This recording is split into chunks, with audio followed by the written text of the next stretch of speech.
Good morning everyone, আশা করবো তোমরা সকলে ভালো আছো। বং সুস্মিতাস লাইফস্টাইলে তোমাদের সকলকে অনেক অনেক স্বাগত জানাচ্ছি। তোমরা যারা যেখান থেকে আমার ভিডিওটা দেখছো তোমাদের অনেক অনেক ধন্যবাদ, অনেক ভালোবাসা।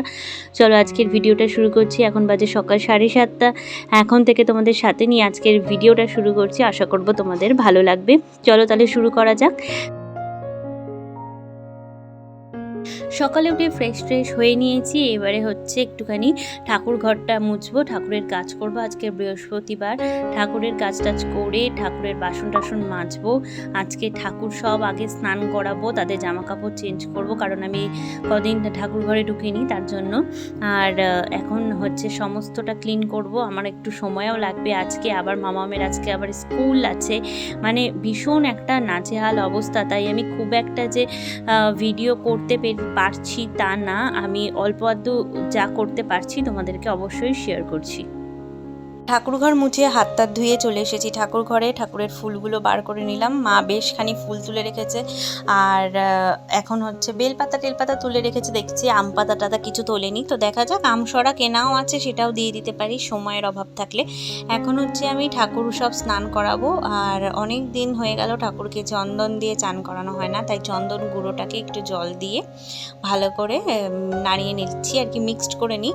তারপরে হচ্ছে গোপালকে চন্দন দিয়ে ভালো করে স্নান করাবো। মাঝে মাঝেই আমি চন্দন, গোলাপ জল, মাঝে মাঝে দই যেটা পাই সেটা, মাঝে মাঝে কাঁচা দুধ, এভাবে কিন্তু স্নান করাই। রোজ রোজ সব কিছু থাকেও না, আর সব কিছু পসিবল হয় না। আমার সময় থাকলে কিন্তু আমি এভাবে গোপালকে সুন্দরভাবে স্নান দিয়ে নিই। এতে গোপাল পরিষ্কারও থাকে, আর গোপালের মানে একটা সুন্দর ঘ্রাণ বেরোয়, যেটা খুব ভালো লাগে। তো চন্দন পাউডারটা দিয়ে এবার ভালো করে করে মাখিয়ে নিয়ে এবারে স্নান করে দিচ্ছি। গোপালের স্নানও হয়ে গেছে। চলো, এই দেখো আমার পুজো দেওয়া কমপ্লিট। তো গোপালকে কেমন লাগছে তোমরা বলো। আর গোপালের সিংহাসন এভাবে সাদা ফুল দিয়ে সাজালেই ভীষণ সুন্দর লাগে। আর সাদা ফুল গোপালেরও খুব প্রিয়, খুব ভালো লাগে।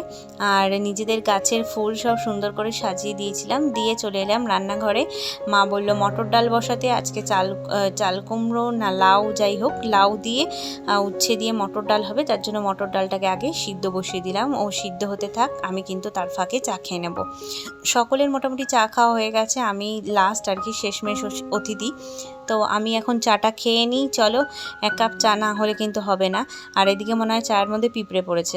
তো যাই হোক, আমি আমার চাটা নিয়ে নিলাম, নিয়ে এবারে চলে আসলাম ঘরে। তো এসে দেখছি আমার কালকের বেশ কিছু জামা কাপড় যেগুলো ঘরের মধ্যেই রাখা আছে, তো সেগুলো ভাঁজ করতে হবে। আর এখন তাই জন্য দাঁড়িয়ে দাঁড়িয়ে ভাঁজ করে নিচ্ছি। ঘড়িতে অনেক বেজে গেছে, প্রায় 9:45 মতো বাজতে যায়। তো তাড়াতাড়ি করে গুছিয়ে নিলাম। গুছিয়ে নিয়ে আমি জল আসলে পরে যাব আগে ঠাকুরের বাসন মাজতে, তারপরে এক এক করে দেখি রান্নার কাজেও চলে যেতে পারি। যখন যেটা আমার মনে হয় তখন সেটাই করে ফেলি। এরকম কোনো মানে একটা রুটিনে ঠিক একটা চলতে পারি না। রোদ মেঘটেক করলে যেরকম আগে কেচে ফেলি, এই রোদ থাকলে কিন্তু সেরকম একটা রুটিন মেনটেন করা হয় না। যেটা যখন ইচ্ছা হয় সেটা তখন করে ফেলি। এখন ইচ্ছা হলো জামা কাপড় গুছিয়ে ফেললাম মোটামুটি। এবার চাটা খেয়ে এই দেখো উচ্ছেগুলোকেও কেটে ভিজিয়ে রাখলাম। আর আজকে দেখলাম উচ্ছে ভিজিয়ে রেখেছিলাম অনেকক্ষণ, দেখলাম জলটা বেশখানি সবুজ হয়ে গেছে। তাহলে বোঝো সব কিছুতেই রং ডলে দিলেই এখন হয়ে যায়। তো গাছের লাউ ছিল, তো লাউটাকেও কেটে এরকম ডুমো ডুমো করে কেটেছি। ভীষণ ভালো লাগে, সত্যি কথা ভীষণ টেস্টি লাগে। এখন ডালটা সম্বাদ দেবো, তার আগে ডালটাকে সিদ্ধ দিয়েছি, সিদ্ধ হয়ে গেছে। এবার লাউটাকে সিদ্ধর জন্য ডালের মধ্যে লাউটা দিয়ে দিলাম। আর লাউয়ের থেকেও কিন্তু বেশ কিছুটা জল ছাড়বে মনে হয়, তাই আমি যতটা পরিমাণ লাগবে জল দিয়ে লাউগুলোকে দিয়ে দিলাম। এক পাশে সিদ্ধ হতে থাকবে, আর এক পাশে হচ্ছে আমি উচ্ছেটা ভেজে নেব। ডালটার সাথে লাউটা সুন্দরভাবে সিদ্ধ হয়ে গেলে ডালটা খেতে ভীষণ সুন্দর লাগে। তো অনেকটা লাউ কেটেছিলাম, দেখো চাপিয়ে দিলাম, অনেকখানি লাউ দিয়েছি। বাড়ির সকলেই খুব ভালোবাসে এভাবে লাউ ডাল খেতে। তোমরা কে কে ভালোবাসো কমেন্ট করে জানিও। চলো উচ্ছেটা ভাজা বসিয়ে দিই। আর আমার লাউ ডাল অলরেডি আমি চাপিয়ে দিয়েছি। এবার বেশ কিছু কাঁচা লঙ্কা এর মধ্যে দেব, দিয়ে ফুটবে। আর এদিকে হচ্ছে এখানে আমি একটা প্যান বসিয়ে দিয়েছি, একটু তেল দিয়ে দিয়েছি। এর মধ্যে কিন্তু দিয়ে দেবো উচ্ছেটা ভাজবো। উচ্ছেগুলো দিয়ে দিলাম, দিয়ে তারপরে ভালো করে কিন্তু একদম লাল করে উচ্ছে ভাজার মতো ভেজে নেব। আমি কিন্তু উচ্ছে ভাজার মধ্যে নুন হলুদ কিছুই দিই না, কারণ তেলটা একেবারে কালো হয়ে যাবে। আর যেহেতু ডালে নুন টুন সমস্ত কিছু দেওয়া থাকে, তাই আলাদা করে উচ্ছেতে আমার মনে হয় না প্রয়োজন হয়, কিন্তু তোমরা যদি প্রয়োজন বোধ করো তাহলে নুন দিয়ে নিতে পারো। হলুদটা দিলে কি হয়, তেলটা বেশি কালো হয়ে যায়, তার ফলে কি উচ্ছের তেলটা ব্যবহার করা যায় না, ডালটা কালো হয়ে যাবে। আর এখন উচ্ছেগুলো ভাজা হয়ে গেছে, এবার উচ্ছেগুলো এর মধ্যে দিয়ে দেবো। দিয়ে ওই প্যানের মধ্যেই তেল দিয়ে আদা, তারপরে হচ্ছে 5 ফোড়ন, তারপরে তেজপাতা, তারপরে শুকনো লঙ্কা দিয়ে ভালো করে ফোড়নের ইয়েটা রেডি করব, তেলটা রেডি করব, রেডি করে ওই প্যানের তেলটা এর মধ্যে ঢেলে দেবো। আলাদা করে আজকে আর সোমবার ওইভাবে দেবো না, এইভাবেই হচ্ছে তেলটা এর মধ্যে দিয়ে ভালো করে ফুটিয়ে নেব। এবার উচ্ছেটা দিয়ে দিলাম, বেশ কিছু কাঁচা লঙ্কাও দিয়ে নিয়েছি। ভালো করে দেখো এটাকেও একটু ফুটিয়ে নেব, যাতে উচ্ছেটাও সুন্দর নরম হয়ে যায় আর ভালো লাগে। এখনও লাউটা সিদ্ধ হতে এখনও সময় আছে, আরও ফুটবে। আর এদিকে হচ্ছে আমি ততক্ষণে প্রিপারেশন করি হচ্ছে আমার সোমবারের। তো চলো সোমবার দিয়েও কিছুক্ষণ বসিয়ে রাখবো মিডিয়াম আছে, যাতে লাউটা সুন্দরভাবে সিদ্ধ হয়ে যায়। তো দেখো সোমবার দিয়ে দিয়েছি, আর ডালটা দেখতে কত সুন্দর লাগছে। এভাবে একবার খেয়ে দেখো, তোমাদের আশা করি ভালো লাগবে। চলো আমার লাউ ডাল ফুটতে থাকুক, ততক্ষণে তোমাদেরকে নিয়ে যাই আমার ঘরে। তো মাম্মা উঠে পড়েছে, ওকে রেডি করিয়ে চলে এসেছি হচ্ছে আমার এই জায়গাটায়। দেখছি গাছগুলোর জল একদম কমে গেছে, সব কটা গাছেরই, তাই বসে একটু গাছগুলোতে জল দেব।